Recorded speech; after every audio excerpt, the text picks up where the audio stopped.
So we record these calls and we put them onto our YouTube channel, usually by the start of the following week, for you to watch again, and for people that missed the call to catch up. And the point of these calls is to celebrate and champion great stuff going on in Cumbria, and sometimes just to promulgate messages about things going on too.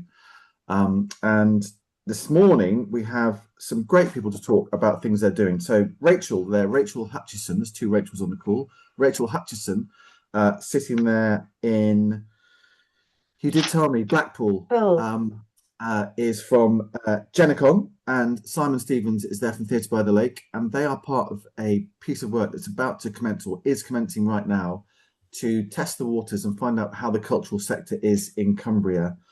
Strategically, we'll find out why they're doing it now and what they're hoping to achieve when we hear from them. Steve Wharton has been in China for a while. He's now back in Little Urswick near Ulverstone. And he's made a really interesting looking piece of film and is talking to a school about a piece of work that he's been doing. And we're going to hear from Steve and a couple of great clips to watch from that as well. Jude Davison is a writer in Carlisle, and he is going to talk to us about a piece of work that he's doing. CWG is Carlisle Writers Group, and there's plans afoot for some stuff to take place in Carlisle. And then Josh Payne is there at Muncaster. The very, very organised Josh Payne is in Muncaster because there's a great festival taking place this weekend. I am not around this weekend, otherwise I'll be very tempted to go. Obviously, Phil's play as well. And Josh is going to tell us. He's also a very good pianist, I understand. And I'm not sure he's going to play us a tune this morning, but he's going to find out. We're going to find out what they're doing at Muncaster this weekend as well. So that is the plan. But before we jump into all of that, and we will be done by 10:30. Books. So I was at the Lake District Book Festival, the inaugural Lake District Book Festival last weekend, and this is a very posh program. It took place at Carlisle Racecourse. Don't know if you're race goers, but it's a very beautiful part of the world. And I was interviewing a guy called Mike Craven, M.W. Craven. I'm on blurred, aren't I? So I'll just take myself off blurred so you can see the full glory of the jacket of the book, The Final Vow. He's a crime writer based in Carlisle. He's sold over 1 million books in this country alone, and his books have been translated into 31 different languages. So he's pretty successful. And I was chatting to him about his book. And one of the reasons I do stuff like this is because it makes me read things that I probably wouldn't normally read, because I'm not really a crime fiction reader. But I enjoyed it. It's a series of 8. It's got a new one coming out in August. So if you like your crime fiction, it might be for you. And I just suddenly thought, right, sometimes it's really great to share good books that people have been reading. So Iona, you're going to kick off, and then if you just stick your hand up on your screen if you want to tell us about a book that you've read and why you would recommend it. Iona. Hello. I've just read the new book by Anne Patchett, who is one of my favourite authors. It's called Whistler, not Wrestler, as Tom thought, the language barrier between Scotland and England. Has a horse on the front, looks like this. I'm not going to tell you anything what it's about, no spoilers, but it's really good. Would recommend. Okay, thank you. Go to Simon and go to Steve. Maybe less a book, but more a genre. I've been getting into sort of Cumbrian fell noir. Scott Preston, The Borrowed Hills, amazing story about sheep rustling in deepest Cumbria. And also, finally got around to reading Sarah Hall's amazing Helm, an epic piece of magic realism from the perspective of Britain's only named wind in the Eden Valley. Really enjoyable. She was at the book festival talking about Helm. I've not read all of her stuff. I've not read Helm. I still think Haweswater, her first novel, was great. But you reckon Helm, it's not too, it's not, I would understand it, would I, Simon? It's not too sort of weird and wacky. It spans, a millennium or millennia. It jumps back and forth in time, but it's pretty linear, and the characters are all very engaging, including the wind itself. So I would recommend it. Yeah. Okay. I used to live in Castle Carrick, where the Helm wind did blow. That's for sure. Right. By the way, if you're able just to stick a link in, Iona, Simon, for these books, that would be great. Steve. Reading Erebus, which is by Michael Palin. It's the life of the ship, which went down to Antarctica. It went to the Northwest Passage, carrying Franklin. And also, on the very first page of pictures, you've got Sir John Barrow from Ulverstone, who was pivotal in the whole movement. But the way that Palin tells the story, it's just full of intrigue. He is a fantastic writer and storyteller. I was going to say, does he write well as obviously he's an entertaining chap and everything, but he writes well as well, does he? He does. He does. Yeah. Okay, smashing. Thank you very much indeed. Stick it into chat if you can, Steve. Pete and then Kate. I recently read a book by Alan Moore, a novel by Alan Moore. Alan Moore's known for writing graphic novels like V for Vendetta and Watchmen and things like that. But he's gone into actually writing novels, and it's called The Great When, and it's a sort of London exists, and underneath it there's another London. So it's a sort of fantasy thing, and I enjoyed it because of the language, because the language is surprising. Okay, great. Well, as a man for whom language is important, that's important. Lovely stuff. Thank you, Pete. Right, we're going to go to three more. Kate, then with Peter, and then Derek. Right, just finishing off Monisha Rajesh's book called Moonlight Express, which is about traveling around the world on night trains. And she came to Words by the Water back in March, and I saw her speak, and it made me run and buy her book because I do love a night train, and I've just been on holiday on night trains, so it's kind of feeding the bug. I love it when someone finds a niche to write about. Night trains, that's a niche. Excellent stuff. It's just really generally fascinating. Stick a link in, Kate, if you can, to chat. Peter. Simon Barnes, a wonderful sports writer and also a nature writer. And I've just been reading Spring is the Only Season. You probably can't see that. I don't know. Yeah, no, we can. Yeah. Spring is the Only Season. It's a good book to dip in and out of, because it not only talks about spring as in the what happens in the nature, natural spring. It talks about there are chapters on mythological spring, poetic spring, love spring, sporting spring. So it takes in spring as a renewal and a rebirth, but how that is described in poetry, in mythology, in literature, as well as the natural spring as well. So it's a lovely book to dip in and out of on each of those chapters. Excellent, thank you, Peter. Lovely stuff. Love his writing, Simon Barnes. Derek, and then Amy, and then we'll move on. Derek. Yes, well, I would back up what Simon said about Helm, first of all, but our little play reading group, which Chris ran on Wednesday at Theatre by the Lake, we read a very interesting play called Anderson's English by Sebastian Barry. I haven't got a copy to hand to wave at you, but and it tells about the really quite extraordinary meeting of Hans Christian Andersen and with Charles Dickens and family back in and how that worked, and how Andersen's English became a feature because it was quite difficult for other people to understand. Okay, that sounds intriguing, Derek. I like the way you've left that. Thank you very much indeed. And Amy, what have you been reading? Not to be boring and go for it's not a novel, but I've just been rereading Susan Sontag's Regarding the Pain of Others, and for any filmmakers or photographers I would recommend it as a must read. But it's like about the ethics around photographing other people, really, or I would look it up, basically. How interesting. Yeah. Could you stick a link in chat, Rachel? I mean, Amy, rather. That would be great, and then we can pick up about it. Thank you very much indeed. And hello to Rachel, the third Rachel on the call, Rachel Ensol, and Janet, the only Janet on the call. Very nice to have you with us as well. Lovely stuff. That was great. We might do that again sometime. Thank you very much indeed for sharing that. Right, let's cross to Simon first, and then Rachel Hutchison.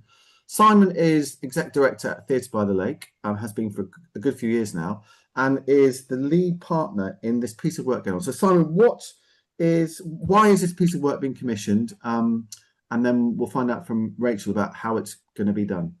Hi, everyone. Love to see you all. Okay, a very quick bit of potted context then. There's a lot of politics going on at the moment, you may have noticed. And I'm sure you're aware there's some very significant politics about to happen in Cumbria, or currently happening and transitioning. So devolution. So we're on a fast track to devolution and a mayoral authority. And we have a shadow combined authority, and we're moving towards mayoral elections about this time next year in May 2027.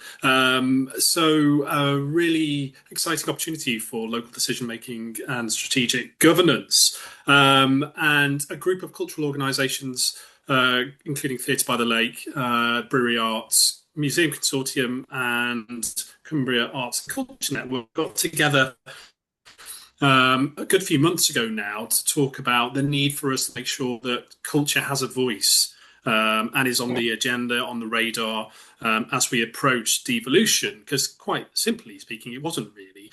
The strategic priorities are economic growth, regeneration, health and well-being, housing, environment, and skills. And we know that culture and the creative industries are well placed to deliver across all of those strategic priorities, as well as being obviously intrinsic important in itself. And so we wanted to capture the value of this sector and advocate for it. And we don't claim to speak on behalf of the sector, but we want to ensure that the sector speaks with one voice, I guess, and we want to make sure that the sector is represented. So we have commissioned a cultural impact study across the full breadth of the culture and creative industries in Cumbria to really shout about how we contribute economically and socially to everyone's lives here in Cumbria, and make that case to the combined authority and to mayoral candidates as devolution progresses. We have been through an open tender process with support from Arts Council England, who are helping to fund the project, and we have commissioned Genecon, a consultancy specialising in economic and social impact, to help us establish the value of culture in Cumbria and make that case. So Genecon will do their work, Simon. What would be a sort of good outcome, a good result of this piece of work? What would be happening that isn't happening now? I guess a coherent perspective on how culture contributes to our lives here in Cumbria across those different strategic areas: well-being, economic growth, regeneration, placemaking, in a way that we all here, certainly on the call, know and value, but sometimes which is quite hard to articulate. And so we want a record, a study, which is evidence-based and compelling, to then embark on some advocacy and champion our cause as a sector. Okay, and it's particularly timed, as you say, with the mayor elections next year. This is to try and hopefully influence the debate and the conversations that take place around that, presumably. It certainly is. So we've already got 3 candidates announced. We know that the candidates will be busy putting together their manifestos in the autumn, really ahead of the elections in May. So we're really keen to get on that radar. And interestingly, it's now a statutory mandate that culture's on the devolutionary agenda in the National Devolution Bill, thanks to a campaign which was run earlier this year to make sure that culture is recognised as a strategic priority. Yeah, in fact, at the big meet in September at Sunbeams on the 23rd of September, one of the chaps behind that piece of work, whose name now escapes me, Kate will Trevor McFarlane, thank you, is going to come and speak to us here in Cumbria about how all that is panning out. Okay, Simon, pause there. Rachel Hutchison, from Kansas City originally, now in Blackpool. I don't know where you live, Rachel, but somewhere between Kansas and Blackpool, I imagine. Just introduce yourself, Rachel. So why are you in this country? Oh, it's a long pepper potted story, but yeah, I came over for grad school and have stayed for about a decade now. So I live in London, based in London, but in Blackpool today, Okay. and tomorrow on some exciting work with the council. Okay, great. This is for the City of Culture bid, I think, that they're doing, isn't it, at Yes, Blackpool? yes. Great. All right. So you obviously got your arms in a few fires, Rachel, and one of them is now the Cumbria situation. Tell us, off the back of what Simon's just said there, how will we go about collecting this information? What's your plan?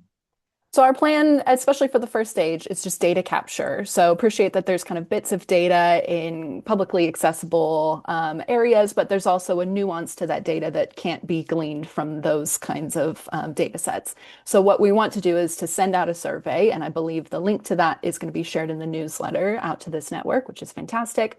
That survey will go out, and we're really looking to capture data around your thoughts on the opportunities and the challenges of working in Cumbria. So it's sort of adding the qualitative bit to the data that we can find in terms of the kind of economic impact, so that we can make that compelling story. So we're really keen to hear stories about kind of challenges or opportunities around access to work, especially for independent creative practitioners. And that's why we've come to this network where we're going out in kind of multiple different ways. So if you represent an organization of any kind of size, you might get another survey link and another survey invite from different networks, but they're all kind of feeding into the same information pot that we'll look at. But this one in particular that we'll send out in the newsletter is intended for independent creative practitioners. And we really just want to understand what your kind of individual challenges are around access to work, the networks that you're using, training opportunities, whether, you know, there's gaps in there or there's kind of strengths that we can really position, creative infrastructure needs as well. But also how the sector can support your practice and where the opportunities for growth are. And that's what we're really keen to advocate for within the piece. There is going to be that impact report, which will capture that data and make that compelling case for the value of the cultural sector within Cumbria. But there's also going to be a kind of a companion piece, which is about advocacy. So going beyond the data and how can we advocate for further investment or really kind of position the culture sector as a strong economic driver, and tie it to all those big agenda items that you mentioned, Tom, and Simon's mentioned. So how you can get involved, fill out that survey. It shouldn't take you more than 10 minutes. I'd really, really appreciate if we can get as much data as possible. It just helps us build out that picture and really have a good wide representation of this data and of the creative practitioners within the region.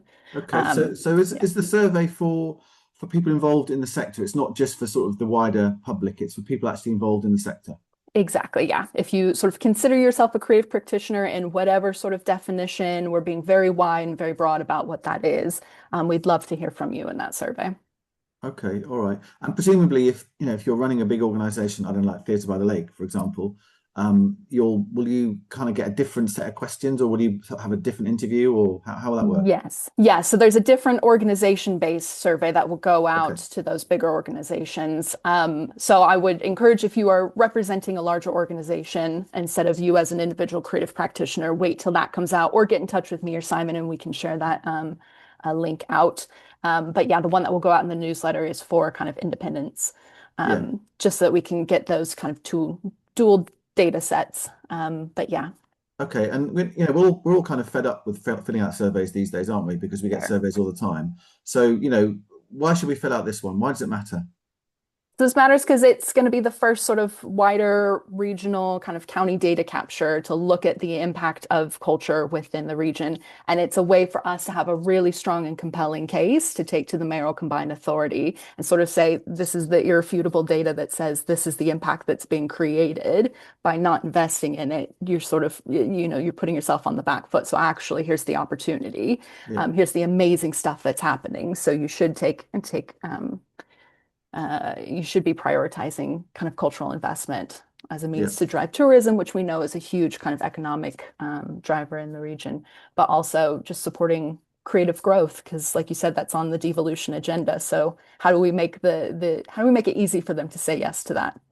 Okay, so I think I'm right in saying there's 13 Arts Council national portfolio organisations in Cumbria. In Manchester there'll be 100. In London there'll be 500. I don't know. So Cumbria is full of small organisations, isn't it? You've got a few big ones, but there's quite a few small ones, and that's partly what Cumbria Arts and Culture Network has put on the planet to do, is to help get people like the people on this call together from time to time to talk about stuff. Thank you, Rachel. Kate, CACN is involved in this. It's a partner in this piece of work, isn't it? It is, and the reason we're involved, I guess, speaks to one of the main reasons we exist, is that we're here to connect the sector. We're here to connect people. And so our role in the whole piece of work is to make sure that the wider sector, beyond the sort of bigger organisations, are connected into this piece of work, and that's why we'll be sending out the survey. But we're also there because I have a connecting role with something called the Great North Creative, which is coming together of all the sort of culture leads from the combined mayoral authorities in the north of England. Now, there isn't a culture lead for Cumbria at the moment. We're not that far down the devolution process. So I'm kind of going just to be the eyes and ears for Cumbria, but it means that I can bring that information and that experience to this whole exercise as well, because most combined mayoral authorities have already been through this process of gathering data and producing a sort of impact report. So it's about connecting you to this process, but connecting us as a county to the bigger picture. And yeah, I'm very happy to be doing it because everything that Rachel and Simon just said really matters. And it really matters that we're able to articulate our case in a really unified way, and that's what this data will allow us to do. So please do take 10 minutes and share it among people that you think might also have a voice. Yeah, and I see Iona's already put the link in chat. Should you want to have a little sneak preview or get going on it in that organised fashion that she is. I'll come back if anyone's got any questions about any of this. Now's the time to think about those questions. Simon, come back to you. Where do you think culture is on the I don't know, dashboard of the candidates and of the thinkers of the combined authority towards next year? I mean, a chief exec or shadow chief exec's been appointed, I know, and deputy, I think. Is it a mountain to climb, or is it actually we've got a bit of a status already, and actually it's part of a further piece of work, or actually is it really difficult where we're at the moment? I wouldn't say we've got a mountain to climb, and maybe a small fell, but a smaller Wainwright. But I think it's fair to say that none of the three candidates to date have talked a particularly strong game on culture. We know across the two unitary authorities at the moment there are various approaches to culture. There are emerging cultural strategies, but it needs to be more prominent, and we need to be able to champion our case in a more compelling way to get that message across. And so, yeah, this is the purpose of this work. Yeah. Okay. Thank you, Chris. Yeah, I was just wondering, the survey that you put out now and the organisational one, is there research with the general public, surveys or other research that's kind of capturing the effects of cultural activity? Because I imagine that's what's going to demonstrate leverage, that the sort of socio-economic well-being benefits are identified. It's not just the sector saying how great we are. No, completely understand that. I think we had to sort of shape a bit of a targeted engagement process just given the shorter timeline. So for the organizations especially, and I think there is a question on the individual one as well, if I remember correctly, around what some of the impact stories have been. And that way we can capture what these different programs are actually creating within the community and how they're working with communities, and what the kind of challenges, but wins and successes are within that. So we're trying to capture that story in a slightly different way, and in a way that kind of maximizes our sort of time with engagement. We do have a very short time frame to capture all this data. But I do appreciate that that's something that can be a next step. Just to jump in, we're really keen to capture case studies, aren't we, Rachel, and human stories. And this isn't just a cold data set. This is a story that we want to tell in a human narrative. So. Yeah, Pete. I was wondering, although Rachel's already said time is very short, and maybe it's not, you're just capturing data at the moment, but I was wondering if there was opportunity to capture examples. I'm sure there's lots of organisations with films of successful engagement or whatever, to add that sort of actual culture to the culture survey. Yeah, very much so. As Simon mentioned, we're capturing case studies as part of the survey. So we sort of have an option to just drop links to case studies on people's websites or any publications that they've created that we can sift through.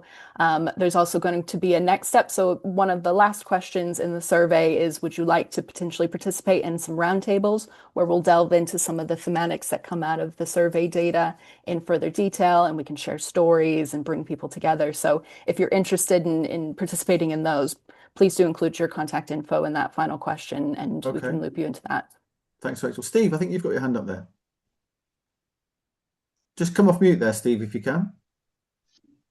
Just a quick one. I know it's very easy to capture the success stories and the case studies of participation with some of the projects, particularly through the bigger Arts Council funded organisations. But what strategy have you got for engaging with the people who feel disenfranchised from cultural opportunities in the area?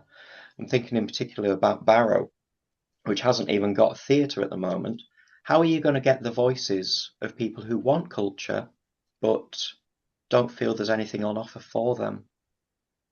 What's the strategy? Really good question. So part of our engagement strategy is to identify some key players within all the different kind of sub areas of Cumbria, and Barrow is definitely on that list as one of those. And thinking through how we can include key voices on those roundtables that I mentioned. So working through them and their networks and their trusted networks to get people on those calls and on those roundtables to try and capture some of that, because I appreciate that that's a big challenge, and that sort of rural kind of not disengagement, dispersity is also a big challenge as well. So we want to make sure that that gets captured in the data. And there's also obviously then conversations around the challenges that creates and has led to that we need to unearth and include within the survey research. Yeah, it just research reports. Sounds like if you go for the organisations that have had the participation, they are the ones who have failed to get other people participating. So they're probably not the right people to try and capture those voices. But I think that's partly why it's so important that you and your experience is reflected in this engagement. Of course, we can't get around everybody in the county who feels disengaged, but your perspective is really important, and that's why it must go beyond the big organisations. And I think that's precisely why Rachel is here to talk now, and Simon. And part of this work is identifying those gaps and then working towards a strategy for addressing them. Yeah. Okay, all right. Thank you very much indeed. I'm conscious of time because I want to hear from some independent creative producers for the rest of the call. So thank you, Rachel. Thank you, Simon. The survey is now live, and as Kate's put in chat there, the next big meet that CACN is going to run. These are the opportunities twice a year, Amy, for us to get together face to face somewhere in the county and talk about something important. The next one, we've done about 15 of these big meets over the last 5 or 6 years.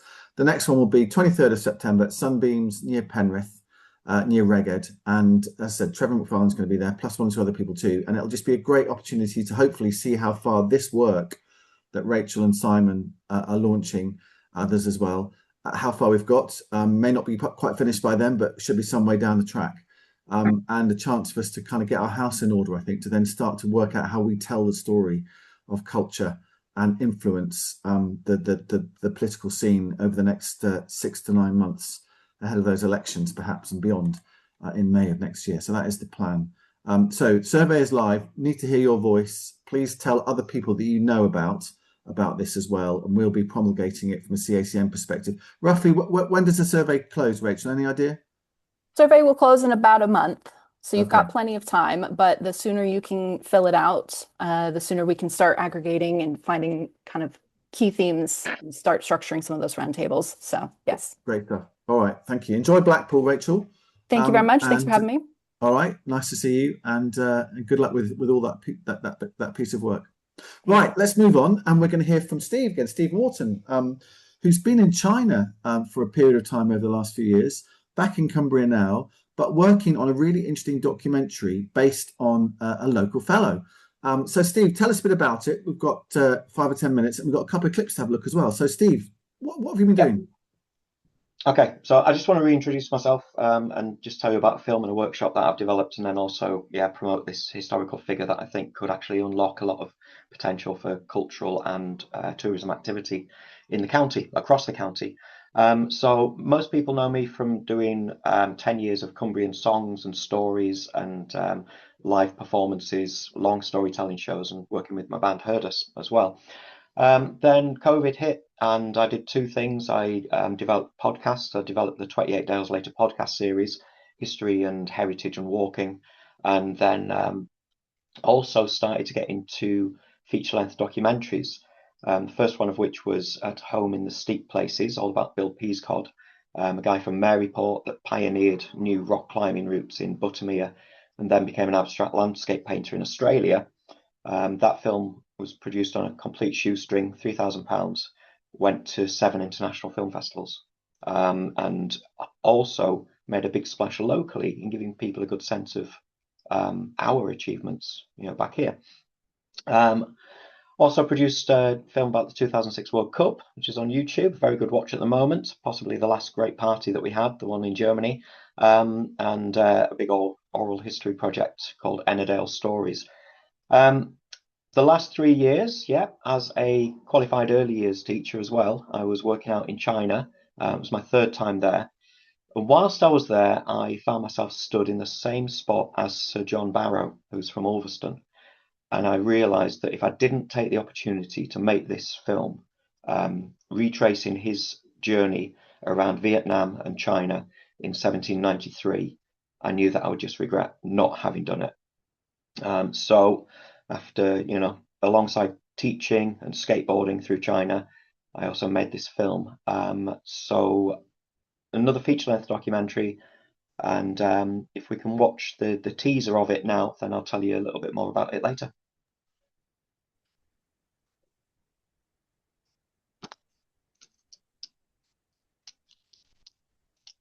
Tom, you're on mute. It's coming. Sorry, I was on mute there. I was just warbling away there about Iona getting onto the slipway. It's a beautiful little trailer of what Steve's piece is all about. So here we go.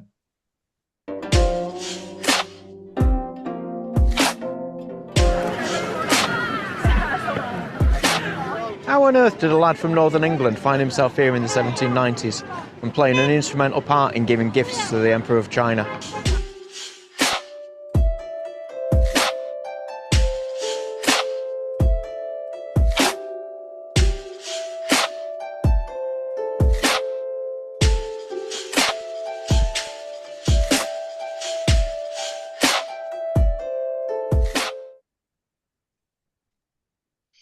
Okay, thank you. The series is about John Barrow's part in the McCartney Embassy, and that is the start of modern Chinese history.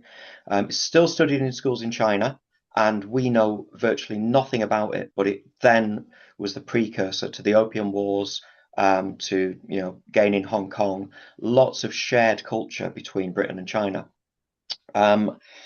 The Confucius Institute of Lancaster University have really got behind this. So I've got 3 professors there raving about it, like senior professor of Chinese studies.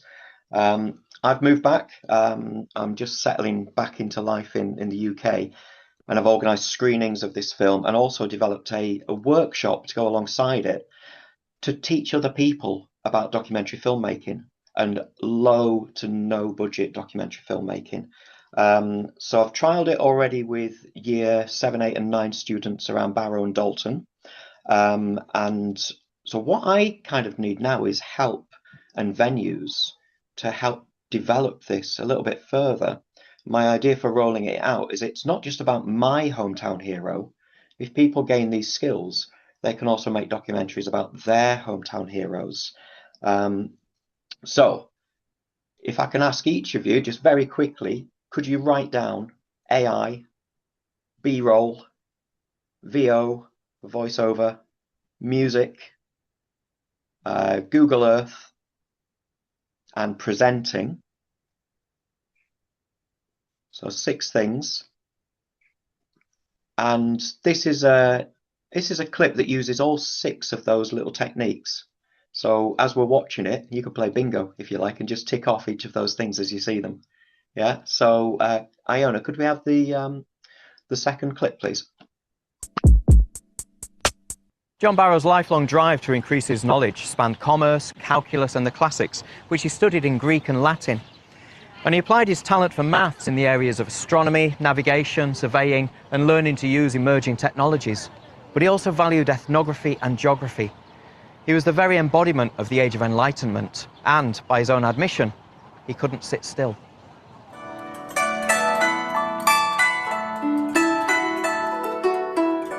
It was in the progress of the voyage I was first made sensible of the high and important advantages which a competent knowledge of natural history is capable of imparting.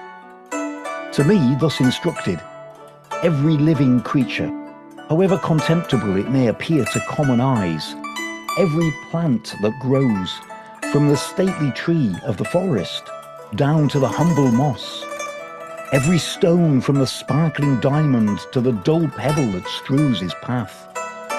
In short, every object in the creation, however insignificant in ordinary estimation, is capable of exciting in the naturalist a lively degree of interest.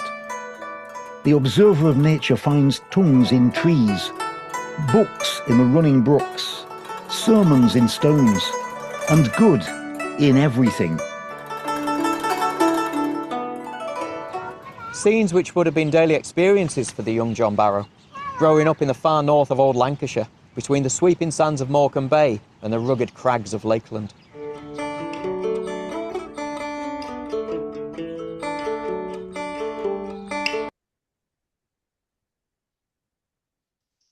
Okay, so John Barrow is, in my eyes, this pivotal character with links to world events and early knowledge of different cultures. He was almost like the Forrest Gump of his time, in that he crops up at all these amazing historical points. He was the last person to shake Nelson's hand before Trafalgar. He was the guy that identified St. Helena as the place to exile Napoleon for good. He sent Franklin off to the Northwest Passage, and he was the guy that proposed founding the Royal Geographical Society. And there's Cumbrian links as well, because he also wrote the authoritative account of the mutiny on the Bounty, featuring Cockermouth's Fletcher Christian, and also the midshipman Peter Hayward, who was from the Isle of Man, then lived in Whitehaven. In Ulverstone, we've got the Hode Monument. That's there on the hill. Few people really know the relevance of it. It does a great job with its, nightly lightings and exhibition. 11 today is the unveiling of the new blue plaque on Sir John Barrow's cottage, the place where he was born in 1764, and an exhibition's in there at the moment. That's my photographs from the Xinjiang region, far west of China. Later on, I'm interviewing his great-great-great-grandson, and then 7:30 tonight, Sir John Barrow's school are hosting a full screening of Voyage East, and we've got capacity of 100. We've got 98 tickets already sold, so that's going great. In terms of John Barrow's legacy, well, there we go. He was there just some amazing moments, and also responsible for the trend of chinoiserie, the joy of Chinese things. And these are the costumes from the Nightingale production from Theatre by the Lake, which was Christian Anderson, but inspired by the accounts of being in China, which was Barrow's accounts. Already in the county, we've got the likes of Juliet Fossey and Chan doing things about the Franklin expedition. We've got Katie Hale, who's our own polar explorer. As a researcher from The Hague, has been over quite a lot looking into things. But there's still so much of his life, all of his engagement in South Africa, the rest of his China experiences. And for me, I think John Barrow is at the intersection of economics, culture and science, and the Northwest Passage, which ties into, well, geopolitics and climate change that affect us right now, because the Northwest Passage is now navigable, and that's being used by China and Russia already. Okay. So for me, I just want to close by saying, for the screenings and the workshops, if you're interested, or if you think you could help, please get in touch. Check out Sir John Barrow in your own time, find out a little bit more about him. And maybe if we look towards something like 2030, which is the 200th anniversary of the founding of the Royal Geographical Society, maybe we could look at something Cumbria-wide, something that goes between Ulverstone and Cockermouth, that celebrates this guy that links Captain Cook and Joseph Banks and Captain Bligh right through to Franklin and Ross, through to Shackleton and Scott. You know, this we've got a real mix of culture and science embodied in this one guy. Loving your ambition, Steve. That's great. What a beautiful looking film as well. I think I ticked off all 6 as you mentioned those beforehand. But it's what a Brilliant. beautiful. One day we'll work out how you made that film and all that sort of stuff. But for now, I think I just put the link into your YouTube stuff into chat. And good luck with the screening and the workshop as well. And you know, I'm sure other things will develop and spin off this. So thank you ever so much, Steve. That's been fascinating. Thank you. Let's cross from Little Urswick to Muncaster, where Josh has been waiting patiently with a very well organised festival on his hands. Josh, nice to have you with us. This is Josh Payne. Tell us a bit about what you're doing at Muncaster, and what's going on this weekend, Josh. Come off mute, first of all.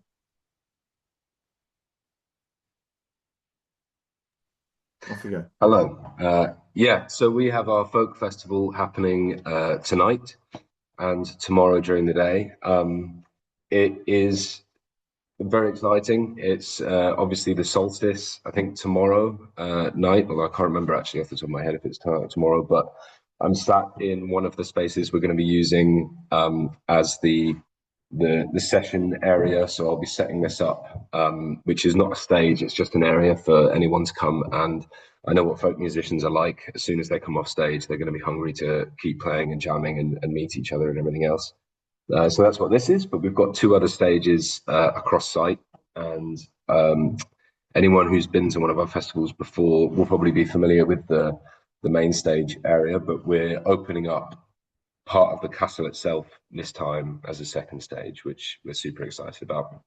It's kind of a space where hundreds of years ago, there's a joinery workshop, a blacksmith's yard, the old woodshed, all that. It's kind of the artisanic part of the grounds where all the workmen would have crafted and produced horseshoes and stuff. So super excited to have that going on. There are plenty of tickets to purchase on the day. I think we're looking at 200 to 250 people, so it's a really great, promising number of people, but there's definitely more capacity if people want to come tonight, or if you're going to brave the rain, or tomorrow if you'd prefer to turn up when the sun is shining.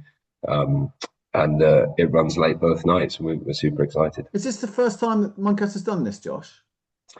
Well, Folk by the Castle, yes, but it's preceded by Country by the Castle last year, that was basically the success of which is our invitation to do more and try more of these sort of slightly smaller scale festivals, because obviously they were both preceded by Crenken House, which has run for several years now and is on a whole different scale. That, you know, that's when we are able to use certain areas of the farming land a bit further up the hill, just because of the time of year it is. We can't access those right now because the animals are covering it in poo, so we would have to wait until August to clear that out. But yeah, Muncaster's got more and more going on each year. If you look at the program, it's basically tripled each year for the last 6 or 7 years, the number of events happening.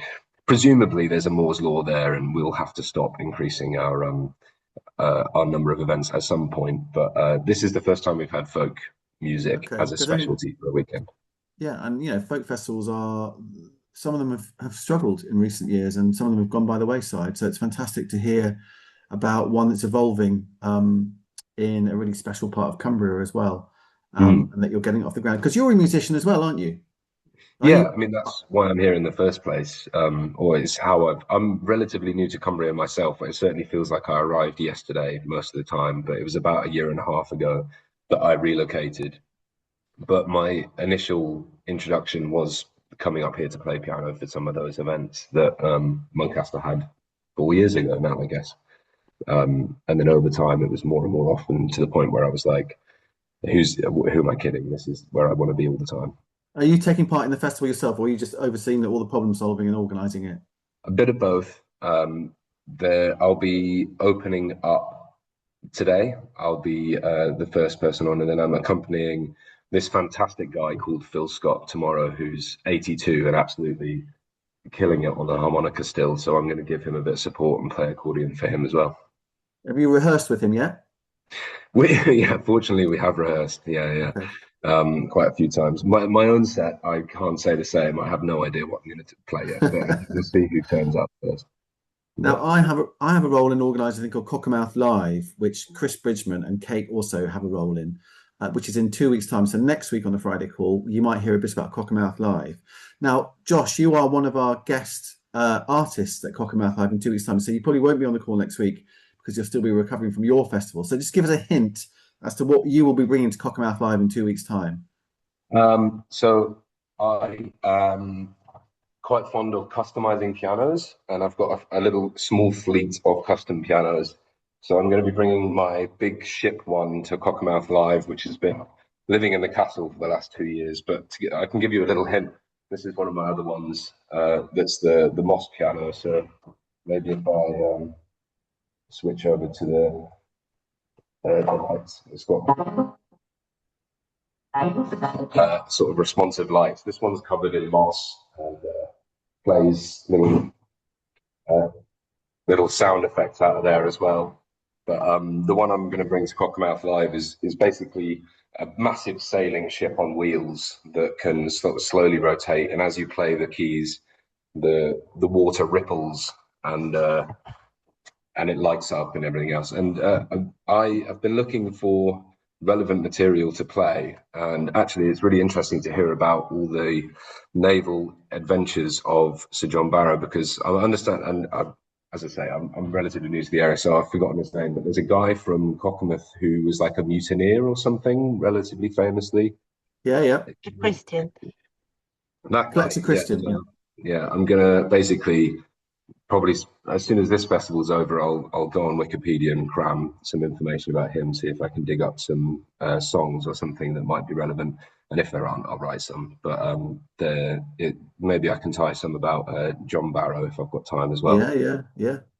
Fletcher Christian, famously played by Mel Gibson, wasn't it, in the film with Anthony Hopkins as Captain Bligh? Is that right? Have I got half of that right? Yeah. So check out Fletcher Christian, Josh, for future demonstrations of your amazingly. So do you have a fleet of pianos then? They're all sort of being bastardized. Yeah, so I'm a piano tuner by trade. Is the sort of the business that I am setting up here in Cumbria now. Okay. Quick plug if anyone needs their piano tuning. But being a piano restorer, always I kind of found boring. You come across a lot of old pianos that are in disrepair, and there's a lot of very talented people who know how to redo the cabinetry, redo the veneer, repolish them, make them look as brand new as they did, 120 years ago or more when they were first made. But I always found that a bit like pointless, because if something's old and broken, why try and make it look like it was 120 years ago when you could cut holes in it and stick LEDs in it and smoke machines and turn it into something brand new? And so that's what I do with the broken ones that I pick up. Excellent. Pete's saying he's seen some for free or for sale in the car. There are so many all the time. I mean, it's such a bizarre situation for pianos at the moment. Like this country, we used to build the best pianos in the world, like 120 years ago, arguably. Now we don't make any. All we do is we give them away for free on Facebook. I mean, like C-Scale up the road, there's 4 going at the moment. Down in Barrow, Ulverstone, all the time. Really nice. If anyone wants a free piano, don't worry, you can get one. It's just like they cost so much to move, but and get tuned and everything else. That's why people want to get rid. It's such a shame. I mean, it wasn't that long ago. Every house had one. Every school, every church, every pub, and now, yeah. All right. Okay. Well, there you know. I bet you learned some stuff about pianos that you didn't know on this call before you came on it this morning. Josh, that's fascinating. Good luck with the festival. Thank Weather's you. going to be fine. You've got a lovely place, a lovely location there. Yeah. It sounds like a great program of activities as well. Good luck with it, and look forward to meeting you in a couple of weeks in the Fairtown Cockermouth. Yeah, nice one. Thank you. Thanks, Josh. Right, we'll conclude the call this morning by speaking to Jude Davison. He's sitting there in Carlisle, again, waiting patiently. Beard of the morning, by the way, Jude. And CWG stands for Carlisle Writers Group. Tell us a bit about what that is, Jude, and what is in the pipeline for later in this year. Yeah, so the Carlisle Writers, I'm also fairly new to Carlisle. I obviously have a Canadian accent, but I was born in Hartlepool, just for background there. But we moved up here from the Isle of Wight a couple of years ago. So I know, it's a crazy old world, isn't it? But loving Cumbria, loving Carlisle. So I'm a writer. I have 7 books. So as you do, you want to connect with other writers. And one way to do that is with writing groups. And there's usually one kind of everywhere. So there is one in Carlisle I connected with. So the purpose of the writing group, I would say, is to provide community and feedback and encouragement. You know, writing is a solitary pursuit. I think there's a couple of writers on. I know Phil, haven't met Pete yet, but you know, you sit in your room, you type away, and you don't really connect with anybody else. So it's nice to be able to share what you're working on and get some feedback, sort of thing, and just encouragement, and just meet up with other people. So I suppose in some ways that's primarily what the writers groups are about. We're an inclusive group. I mean, I suppose we have about 20 active members at the minute. We meet face to face at the RAOB Club, which is on Fisher Street downtown in Carlisle there. So you can get a pint while you're at the meeting if you fancy that as well. Nice friendly group.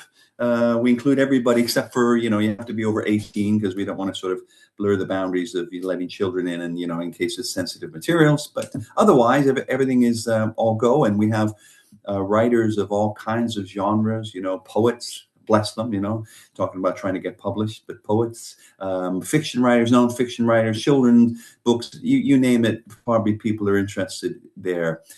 Yeah, Phil I've met Phil a few times. So that's what we do. We meet twice a month and we get together. We usually have a sort of a writing prompt. We call it homework, whatever, some kind of, we take turns in studying that. So we all write on the same kind of theme, bring that to the group, share that, give each other feedback. And then obviously people are working on their various projects in their own time. Anyway, but the exciting thing is what I'm here to sort of introduce and to promote, I suppose, is there's been a few book festivals, book fairs, book festivals, whatever we call them, sort of in the last year. There was one in Kendal that we attended. There was two in Whitehaven, and there's a whole bunch this summer in Grasmere and various places that as a group we've gone to, as an author I've gone to, because it gives you an opportunity as an independent author. And I guess here we're making a vast difference between the Mike Cravens of the world who have book deals and sell millions, have no problem walking in Waterstones or whatever. But most independent writers, and particularly if you're a poet, as you'll know, it's difficult reaching an audience. You know, you can get yourself on Amazon, but, you know, getting in bookstores and getting, you know, having that connection with the readership is challenging. So these book fairs are great for that. So it gives an opportunity for independent publishers and authors to set up their stall, invite the public in, and hopefully sell their books to people who are eager to discover new writers. So that's kind of cool. And one of the things I noticed, you know, Whitehaven and you know, Grasmere and Kendal, they're all quite south in the lake. So I came back to our writers group and I was quite excited that we were at these festivals. And I said, you know what, there's nothing in the north here. I mean, we're Carlisle, we're a large center. Why don't we run one ourselves and put it in Carlisle? So that was kind of the genesis of the idea. So we are running, which I believe might be the first of this sort. I'm sure there's other book festivals that happen, but again, for more established writers in Carlisle. But this is the first one that's kind of an independent one, I believe, going to be in Carlisle on the 21st of November this year. We have booked the Assembly Room, which is down at the Visitor Center, if you're familiar with Carlisle, right in the heart of the downtown core. They have a nice room at the side there. So we booked that for the 21st, 11 a.m. to 4 p.m. And we're going to run our very first book fair, along with all the others that are happening across Cumbria, but this one's north and in Carlisle. So quite excited. We've already got all the authors lined up. We had no problem once you put it out on Facebook. Loads of people contacted us, so we're full up with authors. We're not advertising for that. In fact, we have a waiting list now of people wanting to get a table. But what we do want to do is we want to let the public know and other people know this is happening, and encourage people to come meet the authors, buy some books, spread the word, and all that lovely stuff. Sounds great. Sounds really great, and you speak about it very eloquently, Jude, as well. I love your Canadian accent, by the way. I was going to say Mike Craven is a real big supporter of local independent bookshops. So he's a big fan of Bookends in Carlisle, but also the new bookshop here in Cockermouth, and he's doing a launch, I think, at the Hedgehog Bookshop in Penrith as well. So don't, if you wanted to tap him up, I'm sure he could support you or promote. He's got a big following. Mike has come to our group and done a talk at our group. We do invite authors, more established people, to tell us about publishing and share their stories and their paths too. So we have had him at the group before, and we know who he is, and he's great. Yeah. All right, and I'm told that by Phil says you're a great musician as well, Jude. What do you play? I play loads of stuff, actually, but I did have a career back in the 90s, record deals in the United States and songs in Baywatch episodes and a chart, number 25 hit in the United States and Germany, and I still play now. I'm actually hang on, you had a song that got to 25 in the charts. Yeah, one higher than Meatloaf. Yeah, I was quite proud of that. Yeah. What was the song called? It was called Lifeline, and actually, if you go onto my website, you can see a video we made in 1992 for that song. It's a long lost song, but it was fun. I was being a bit of a rock star back in the day, or trying to be, and good fun was had. I'm still doing. I'm actually playing at Greystoke Castle on Sunday as part of their festival this weekend. So still playing gigs in pubs and whatnot. Still making albums. What a talented bunch of people we are. We're lucky to have you in our midst, Jude. Thank you for coming to Carlisle, to Cumbria, and for sharing what you do with us. That's fantastic. Great to hear about it. November 21st. I'm sure we'll come back to that and we'll be able to promote that a little bit nearer the time as well. And there's Phil saying Guldu Press, the ever-present Guldu Press, will have a stall at the event as well. So something to look forward to there. Great. Listen, thanks everybody. It's been fascinating this morning. Thanks to Simon and to Rachel. I know has had to slip off to do other stuff at Blackpool. To Steve and to Jude and to Josh as well. What an interesting bunch of people we've had on this morning. And thanks for all your book recommendations as well. Next week, Iona's on holiday next week. So Chris is going to be pressing the buttons in the background. Where are you going to, Iona? I'm going to Brussels. Brussels? Yeah. Very nice. Very nice, I've heard. No, I have been there. It's a lovely place. Well, enjoy Brussels. We're going to hear from, hopefully, Steph Bradshaw next week. She's a comedian that a lot of you might have heard of. She's opening up a show at Theatre by the Lake. So hopefully she's going to be on. Also, Steve Dunn's going to be talking about the lodge at Bitts Park, which you might have read is going to be done up. It's been sitting there as a sort of wreck for many years, and there's a project that's come together to do that up. So we're going to find out about that. And Cockermouth Live, one of the finest festivals in West Cumbria, if not in Cumbria. We might hear a bit about that as well, because we need to shift some tickets for some events for that. Thanks, everybody. Really nice to see you. Thanks for people that have joined for the first time this week as well. Hope you might come back for some more. Have a nice weekend. It's going to be sunny across everywhere. Maybe not as sunny as the south, but it's going to be warm. So we're all going to be fine. Enjoy your time, whatever you do, and catch you again soon. Cheerio.